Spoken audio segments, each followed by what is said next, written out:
बताती है कि जो इजरायली थे, the Israelites knew the acts of God, Moses knew the ways of God. The Bible tells us Israeli परमेश्वर के कामों को जानते थे, मूसा परमेश्वर के तरीकों को जानता था। हम केवल यीशु के पीछे इसलिए नहीं कि वो कैंसर चंगा करता है, वो एड्स चंगा करता है, उसने प्रमोशन दे दिया, उसने वीजा लगा दिया। that are the acts of God. How many know the heart of God? वे नौ बताती है कि जो इजरायली थे, the Israelites knew the acts of God, Moses knew the ways of God. The Bible tells us Israeli परमेश्वर के कामों को जानते थे, मूसा परमेश्वर के तरीकों को जानता था। हम केवल यीशु के पीछे इसलिए नहीं कि वो कैंसर चंगा करता है, वो एड्स चंगा करता है, उसने प्रमोशन दे दिया, उसने वीजा लगा दिया। that are the acts of God. How many know the heart of God? We are not following Jesus because he can get someone's cancer healed, get a visa for someone. वो परमेश्वर के काम है, पर कितने लोग उसके दिल को जानते हैं? Amen. Amen. So आज मैं आपको सिखाना चाहता हूं the power of biblical meditation. So today I want to teach you Bible के अनुसार मनन करने की सामर्थ्य के बारे में। See, बहुत सारी शिक्षाएं प्रार्थना के बारे में हुई और प्रार्थना अलग अलग तरह की हैं। There are many teachings on prayer and there are different kinds of prayers. मगर जो मसीह या जो विश्वासी परमेश्वर के पास केवल चीजों को मांगने के लिए जाते हैं, उनका जो रिश्ता है परमेश्वर के साथ वो हमेशा सतह की लेवल का होता है। It's a surface. वो डीप उनका रिश्ता परमेश्वर के साथ नहीं बनता। But the believers that go into God's presence to pray and ask for things alone, their relationship with the Lord stays at the surface level. They don't have a deep covenant with Him. They don't have a deep relationship with Him.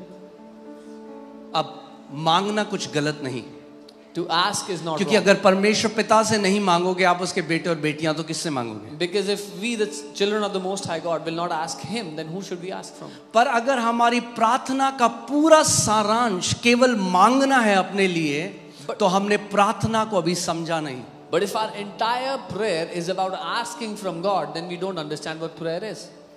सो आपको समझना पड़ेगा कि जो परमेश्वर चाहता है हमसे, वो है communion. So you have to understand what God wants from us is communion, सहभागिता, फेलोशिप। आप सोचो, अदन की वाटिका में जब किसी बीमार को चंगा नहीं होना था, किसी को नहीं बचाया जाना था, सब परफेक्ट था, तो आदम पिता से क्या बात कर रहा था? Imagine in the Garden of Eden when everything was perfect, nobody had to be saved, nothing to be done. What was Adam talking to God about? क्योंकि वो ये नहीं कहता, परमेश्वर मैं तेरे पास आता हूँ, इसको चंगा कर दे, प्रभु मुझे ये दे दे, मुझे प्रमोशन दे दे, प्रभु मुझे ट्रांसफर दे दे। वो था ही नहीं। तो फिर वो क्या बात कर रहा था परमेश्वर पिता के साथ? Because Adam wasn't asking in prayer, the Father heal me, give me a job, promote me, because there was none of that. So what was he talking to the Father about? मैं फिर से इस बात को कह रहा हूं कि आप समझो, मैं आराम से आपको सिखाऊंगा। मांगना गलत नहीं, क्योंकि बाइबल कहती है मांगोगे तो दिया जाएगा। मांगना गलत नहीं, मगर अगर पूरी प्रार्थना मांगना है, तो फिर हमने अभी पूरी तरीके से समझा नहीं परमेश्वर के राज्य को। There is nothing wrong in asking, because the Bible says ask and you shall receive. But if all of our prayer looks like asking, then we don't really know who God is and what prayer is. Okay, so कई ऐसे लोग हैं जो fasting कर रहे हैं। There are many people who are fasting. Just because someone fasts for long number of days does not mean that they are mature in the spirit. सिर्फ इसलिए कि किसी ने दिनों में ज्यादा दिनों तक उपवास किया है, तो इसका ये अर्थ नहीं कि वो आत्मिक रूप से परिपक्व या सयाने हैं।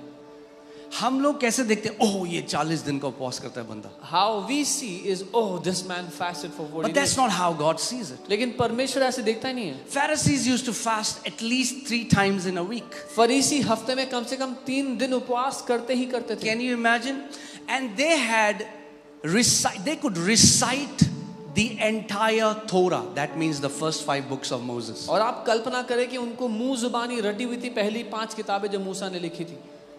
So पूरी बाइबल मुंह में है, They had the entire और Bible हफ्ते in में their 3 mouth, बारी उपवास करते हैं। and they were fasting 3 times a day. और जब यीशु ने उनको देखा तो बोला, शैतान के बच्चों। And when Jesus sees them, he calls them children of the devil. और वो जो पूरा तोरा रटे हुए थे, जब परमेश्वर देह धरकर आया तो उसको पहचान ना सके.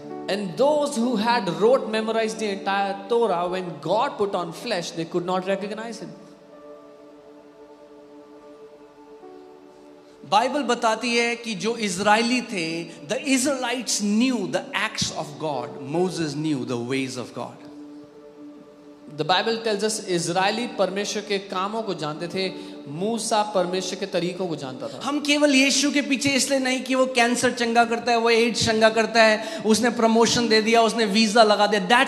that are the acts of God. How many know the heart of God? We are not following Jesus because he can get someone's cancer healed, get a visa for someone. वो परमेश्वर के काम है, पर कितने लोग उसके दिल को जानते हैं? Amen.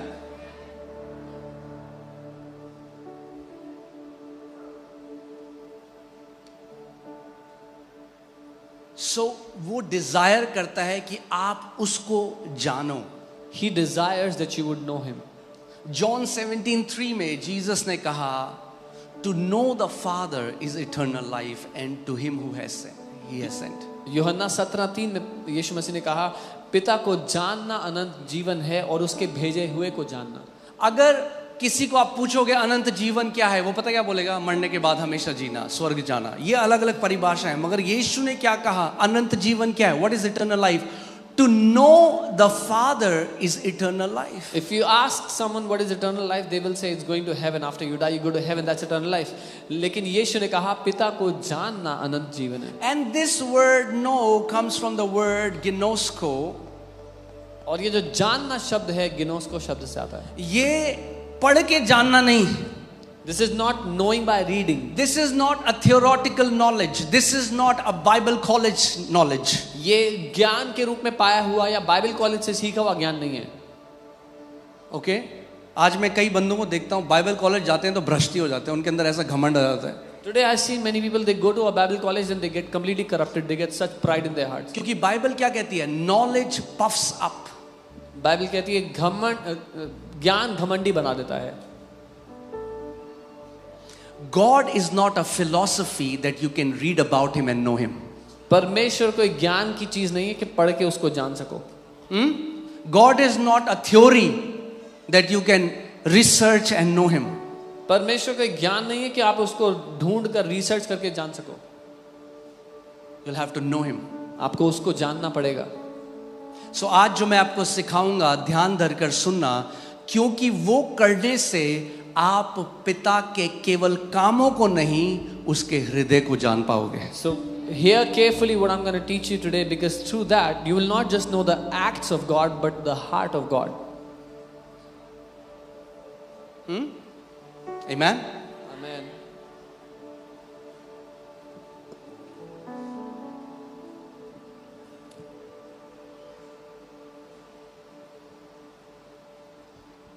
यीशु ने कहा, put again John 17:3. अनंत जीवन क्या है? पिता को जानना है. अब आपको कि मैं तो जानता हूं, मैंने तो उद्धार पा लिया. Eternal life is knowing the Father. Now you will say, I know him, I have received salvation. Now Judah अभी 2 साल का है, वो मेरे घर में पैदा हुआ. Judah is 2 years old, he's born in my house. He calls me daddy. वो मुझे डैडी कहता है. But does he know me now? पर क्या वो मुझे भी जानता है? No. नहीं. When he needs something, he comes to me. When he needs something, he comes to my wife. But does he know our heart? No. जब उसको कुछ चाहिए होता है, वो मेरे पास आता है, मेरी पत्नी के पास आता है. फिर क्या वो हमारे दिल को जानता है? अभी नहीं. He knows that I am his father. उसको इतना पता है मैं उसका पापा हूँ. But does he know my heart? पर क्या वो मेरे दिल को जानता है? No. नहीं. There are many people who know the Lord. There are many people who have known the Father now. They know him like he is my father. He is my father. But do we know his heart? बहुत से लोग हैं जो ये जानते हैं कि परमेश्वर मेरा पिता है, वो मेरा पिता है, पर क्या हम उसके दिल को जानते हैं? Okay? So जो दुनिया में है knowledge. The world has knowledge. और बाइबल कहती है ये जो knowledge है ना, it puffs up. And the Bible says this knowledge puffs up, वो फुला देती है. अरे मैंने 80 किताबें पढ़ी हैं. I have read 80 books. Ginosko does not come by reading books. गिनोस को किताबें पढ़ने से नहीं आता. Thank you for this thundering silence. इस घनघोर सन्नाटे के लिए धन्यवाद. Okay? गिनोस को किताबें पढ़ने से नहीं आता. गिनोस गिनोस को उस परमेश्वर के साथ बैठकर उसके साथ संगति करने से आता है. It comes by sitting with that God and fellowshipping with Him, communing with Him. और इसका कोई शॉर्टकट नहीं है. And there is no shortcut to this. Amen? Ginosko is to know someone experientially. गिनोस को किसी को अनुभव के रूप से जानना है. अब एक व्यक्ति है, वो कहेगा मैंने 100 किताबें पढ़ी हैं, इतने शहद हैं दुनिया में. I know all about honey, and he can tell you the tropical honey and the honey which comes from the Middle East and the Jordan and the honey that comes from the Netherlands and the New Zealand, and he knows all about it. और कोई कहेगा मैंने 100 किताबें पढ़ी हैं शहद के बारे में, अलग अलग तरह के शहद होते हैं, इस देश से आता है, वहां से आता है, यहाँ से आता है, उसको सब पता है शहद के बारे में. मगर टेस्ट एक भी नहीं करा. But he hasn't tasted even one. So he can describe what honey looks like, तो वो ये तो बता सकता है कि शहद कैसा दिखता है, the density of different honeys, अलग अलग शहद कितने गाढ़े होते हैं, the price of a honey, उसका दाम कितना होगा. but what he cannot tell you is what does honey taste like. और वो आपको ये नहीं बता सकता कि वो शहद चखने में कैसा है. जिसने यीशु को चख लिया वो 100 किताबें पढ़ने से बड़ा है. He who has tasted Jesus is greater than the one who has read 100 books about him.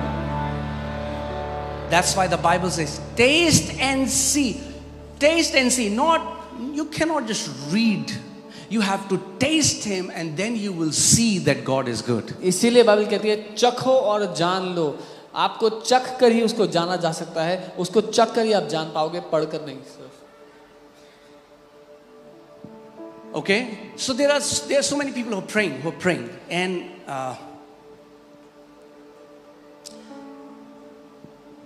प्रार्थना. मगर एक चीज बहुत कम लोग जो आज करते हैं चर्च में और आज के टाइम में, that is meditation. बहुत से लोग प्रार्थना करते हैं, लेकिन एक चीज जो बहुत ही कम लोग करते हैं, one thing that very few people do is meditation या मनन. When I say meditation, don't freak out. जब मैं मनन कह रहा हूँ तो परेशान मत होना. I'm not talking about emptying your mind. मैं अपने दिमाग को खाली करो वो नहीं कह रहा हूँ. कुछ लोगों को ज़्यादा मेहनत करने की ज़रूरत नहीं उसमें. Some people don't need to put a lot of effort there. It was a good joke. Okay, अच्छा joke. Okay. Okay. So I am teaching you the meditation in the kingdom of God. मैं आपको मनन सिखा रहा हूँ कि परमेश्वर के राज्य में मनन कैसे किया जाता है. And if you will learn to do it and you will make a lifestyle of meditating the word of God every day, you see what will happen with your life. और अगर आपने मनन करना सीख लिया, ऐसा जीवन शैली बना ली कि आप हर रोज उसके वचन पे मनन करते हो, तो देखो क्या होगा आपके लाइफ. Okay, so बहुत सारे मसीह हैं. चलो ठीक है, शुरू से जल्दी से बता रहा हूँ मैं. ठीक है, all attention, all ears, right? बहुत majority जो believers हैं, they live in the realm of information. ज्यादातर मसीह लोग ज्ञान के दुनिया में रहते हैं. They are informed. उनको ज्ञान है, पता है. वो आपको बता सकते हैं दाऊद ने गोलियत को घुमा घुमा के मारा. They can tell you how David killed Goliath. But they don't know how he killed him. They don't know how he killed him. Like they can just give a description. वो बता तो सकते हैं कि कैसे मारा था दाऊद ने, लेकिन उनको नहीं पता कैसे मारा था. समझ गया? वो बता सकते हैं कैसे मारा था, मगर वो नहीं बता सकते कैसे मारा था. अगर आप ये समझ गए,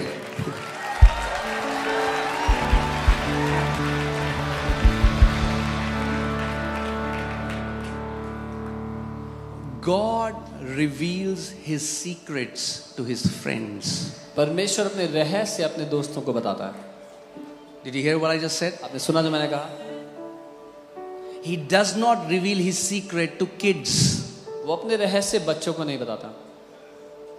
जैसे शारीरिक तरीके से जब एक बच्चा पैदा होता है, एक छोटा शिशु होता है, फिर वो छोटा बच्चा बनता है, फिर वो एक बालक बनता है, फिर वो एक पुरुष बनता है, वैसे ही आत्मिक जहां में भी जब आप नया जन्म पाते हो तो एक छोटे बच्चे की तरह आप परमेश्वर के राज्य में पैदा होते हो.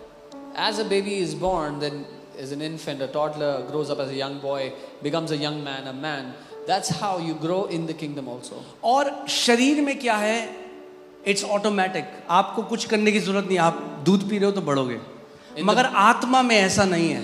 In the body it is automatic, but in the spirit it is not so. कितने ऐसे विश्वासी हैं जो डायपर पहन के ही स्वर्ग चले गए? There are many believers who went to heaven wearing a diaper.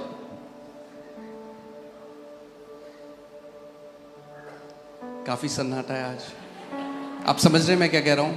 That means growth in the kingdom is intentional, not automatic. राज्य में बढ़ोतरी जानबूझकर की जाती है, अपने आप से नहीं. यानी साधारण भाषा में बोलूं तो राज्य में वही बढ़ता है जो बढ़ना चाहता है. अगर बढ़ना चाहते हो तो बढ़ोगे, अगर जितने में हो और खुश हो तो वहीं रहोगे, चाहे 20 साल हो जाए, चाहे 30 साल हो जाए. Only those who want to grow in the kingdom. If where you are happy, you will stay there 20-30 years.